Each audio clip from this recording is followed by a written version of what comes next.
मैंने बकरी की गिनती की, मैंने भैंस की गिनती की। अब संजोग से लोकसभा में आया हूं तो वो आंकड़े की गिनती करनी पड़ती है।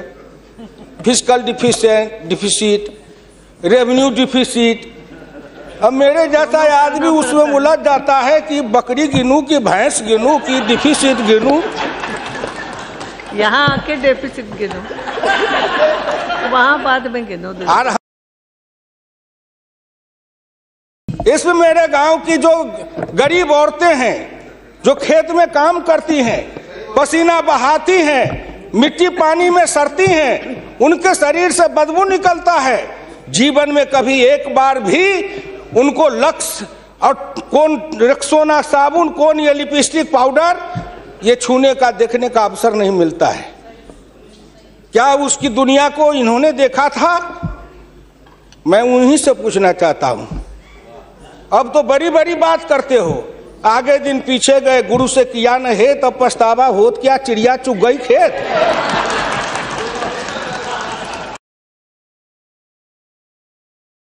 मैं 1977 में एमएलए बन के आया, इंडिया गेट के किनारे पैदल टहल रहा था। एक बड़ी गाड़ी में एक बड़ा कुत्ता जा रहा था, वो अपने मुंह को निकाल के जी लपलपाते जा रहा था। मैं गांव का आदमी खड़ा होकर सोचने लगा, कुत्ता जरूर कुछ कह रहा है। मैं एमपी था, कभी दिल्ली देखा नहीं था। मेरे अंदर से आवाज आई कि कुत्ता कह रहा है, क्या तू गांव का किसान, गरीब, मजदूर, पिछड़ा, दलित, तू क्या जन्म लेके करने आया है?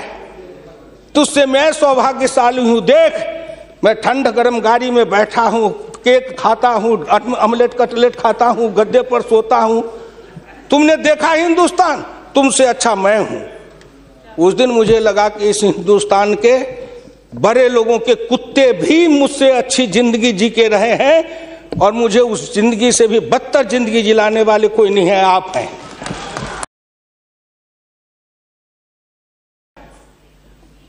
क्या हिंदुस्तान के पिछड़े और दलित समाज के लोगों ने अपराध किया था कि उसमें जन्म लिया? किसी ने भगवान के यहां दरखास्त दिया था कि मुझको तेली बना दो, मुझको लोहार बना दो, मुझको कुर्मी बना दो, मुझको कहार बना दो, मुझको अहिर बना दो, मुझको कलवार बना दो? कोई दरखास्त देके तो नहीं आया।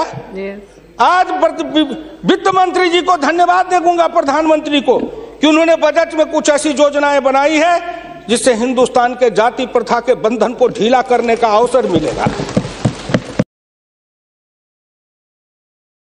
हिंदुस्तान के गांव के गरीब पिछड़े दलितों ने मिलकर कन्याकुमारी से कश्मीर तक, कामरूप से द्वारका धाम तक, इस आसान के साथ आपके शब्दों में, जिनको आप अपने ऑफिस के आगे चाय की दुकान खुलवा रहे थे, वो चाय की बेचने वाला, रेल के फुटपाथ पर पानी पिलाने वाला गरीब निर्धन, जिनकी मां मजदूरनी का काम करती थी, ऐसे के बेटा को भारत के प्रधानमंत्री की कुर्सी पर बैठाया कि नरेंद्र मोदी आएगा, भारत का प्रधानमंत्री बन जाएगा, गांव गरीब किसान मजदूर के भाग्य चमक जाएगा। उन्होंने इसलिए सपना को देखा है। प्लीज वो हो जाएगा क्या? ये 9 महीना में हो जाएगा। आप नेता बोलते थे, मैं सुन रहा था, मुलायम सिंह आदरणीय बोल रहे थे, मेरे साथी हैं, बरसों तक समाजवादी आंदोलन में लड़े, कि 9 महीना में तो बच्चा पैदा हो जाता है।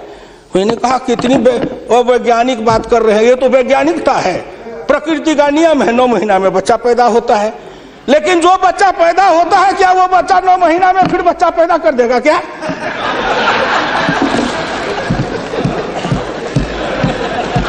कितनी आप वैज्ञानिक बात बोल रहे हो?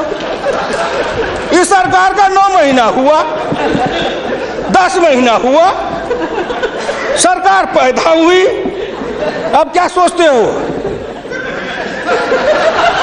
आप क्या सोचते हो? इसलिए आपसे मेरी विनम्र प्रार्थना है, कहीं पर निगाहें, कहीं पर निशाना, न कुछ मिले तो कुछ कहिए, ना कुछ मिले तो विरोधी में गए तो कुछ न कुछ तो कहना है ना, नहीं तो दुनिया कैसे देखेगी कि विरोधी का काम कर रहे हैं। इसलिए आपसे मेरी विनम्र प्रार्थना है, अगर विरोधी का काम भी करना है तो आप अपने नेताओं को कहिए कि कुछ दिन हमारे पास आए, 6 महीना ट्रेनिंग दे देंगे कि हम विरोधी थे तो क्या करते थे। अरे नाटक भी करिए तो किसी डायरेक्टर से सीख तो लीजिए, जो गरीबी का डायरेक्टर है उससे सीखे नहीं, गरीबी का नाटक खेल रहे हैं। ये एक गांव में नाटक